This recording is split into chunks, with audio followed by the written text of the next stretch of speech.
Sir કેમ છો?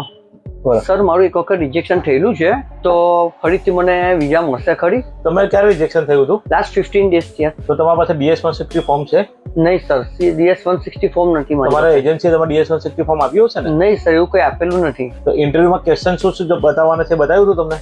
હા, જે એટલું થોડુંક નોર્મલ બતાવેલું કે પૂછે તો કહેજો કે ફરવા જઈએ. મારા પાસે ઘણા એવા કેસીસ આવે છે કે જેના પાસે DS-160 ફોર્મ હોતું નથી. DS-160 ફોર્મ તો એ લોકોને ખબર જ નથી કે DS-160 ફોર્મ શું છે.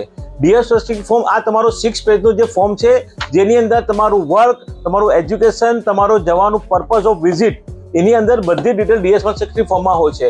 અમેરિકાના વિઝા લેવા માટે સૌથી મોસ્ટ ઇમ્પોર્ટન્ટ છે DS-160 ફોર્મ. એટલે જ્યારે બી કોઈ બી એજન્સી પાસે તમે કામ કરાવો એમના પાસેથી DS-160 ફોર્મ માંગો, કેમ કે એના અકોર્ડિંગ જ તમારાથી ક્વેશ્ચન આન્સર થવાના છે. અગર DS-160 ફોર્મ હંમેશા અલગ અલગ ચેન્જ થશે તો તમે 2 વાર 3 વાર 4 વાર બી અપ્લાય કરો તો તમને વિઝા નહીં મળે. DS-160 ફોર્મ અને CGI ક્રેડેન્શિયલ એ તમારે માંગવું તમારું રાઇટ છે એજન્સી પાસેથી, કેમ કે તમે એમને રૂપિયા આપેલા છે. અમે અમારા ક્લાયન્ટને at a time DS-160 form આપી દઈએ છીએ, પણ મારા પાસે 5 વર્ષ પછી બી માંગશો તો મારા પાસે તમને મળશે, કેમ કે DS-160 ફોર્મ, એના ક્રેડેન્શિયલ, એના ID પાસવર્ડ મેં એટ અ ટાઈમ જ્યારે ઇન્ટરવ્યુમાં ક્લાયન્ટ જાય છે ત્યારે હું આપી દઉં છું, તાકે એમને બી ખબર હોવી જોઈએ કે મારે ફોર્મમાં શું ભર્યું છે.